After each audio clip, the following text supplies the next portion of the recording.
In today's video, I'm going to show you how to create a measure equipment register in SharePoint. I'm now in the site that I've created.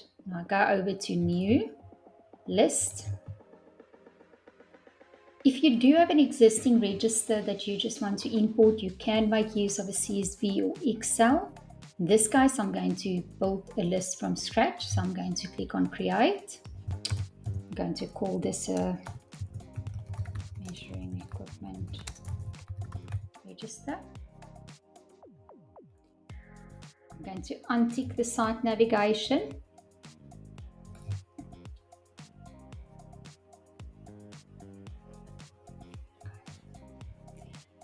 For the title field, I'm going to reuse the title field and I'm going to use my title field as serial number.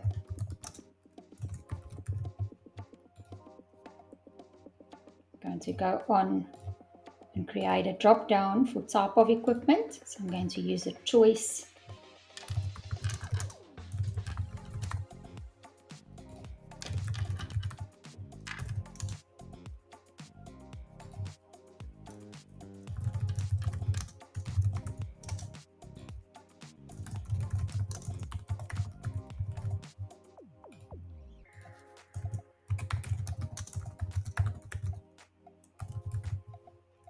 You will note that the drop down have got colors. To change that, you click on the color palette and you change the color.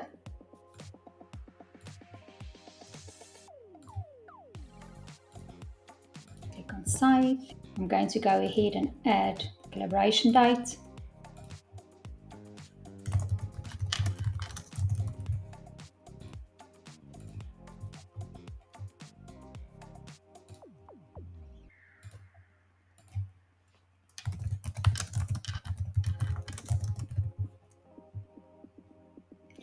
I like to use the friendly format. If you don't use the friendly format, your date will be in the American format. I'm going to go ahead and add a choice column for the type of calibration. I like to make use of drop downs wherever I can to ensure more structured data.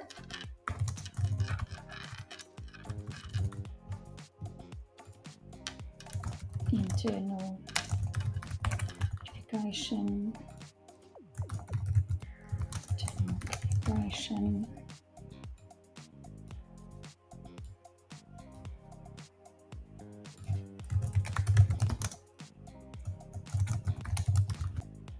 And again, removing the colors using the color palette.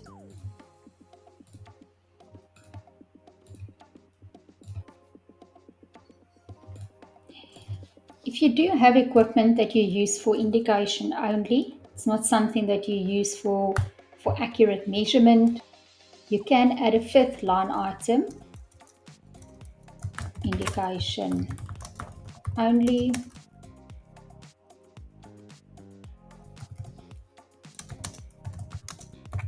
No calibration. Verification.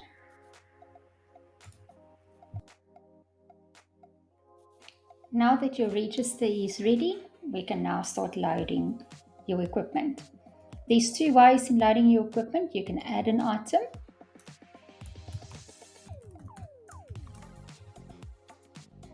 You will note some of my drop downs have a border. Please refer to my video on how to remove a border from a SharePoint list item. So calibration is annually. And you can add attachments here. Now you will note that the attachment fields you did not create when you created the register. Attachments is a generic field that gets created when you create a SharePoint list. In this case, you can add certificate. I'm just going to add a certificate as an example. If you have many equipment to load and it's easier to do it in grid view, you can use the grid view function. To use the grid view function, you click on editing grid view, add item.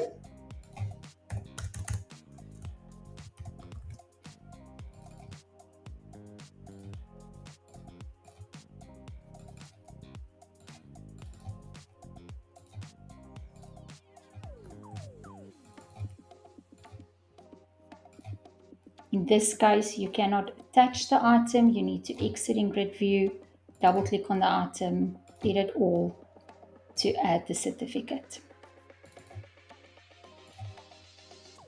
You now have a Measure Equipment register with the calibration certificates at your fingertips during an audit. To access a calibration certificate, you double click on the item, scroll to the bottom, and your calibration certificate will be available. I never delete the certificates. I add the latest certificates to the list to build records. If you choose to delete the certificates and just keep the latest one, you can just click on delete or remove by clicking the cross, or you can just add additional certificates by edit all and you add an additional item.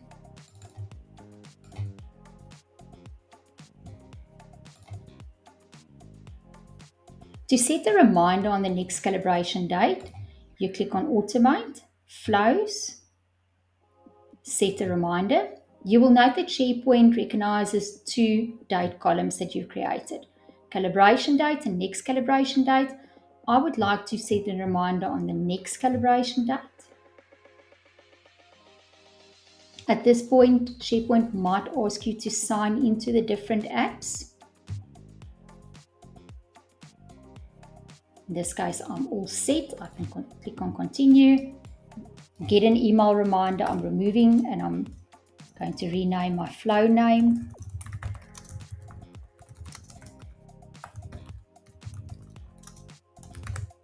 And I would like to get reminded 30 days before the calibration date expires. And your workflow is ready. You're ready for an audit should you be audited on Measure Equipment. If you like the content of this video and you would like to learn more, please follow me on LinkedIn and please subscribe to my YouTube channel for more videos and content on how to digitize your check management system.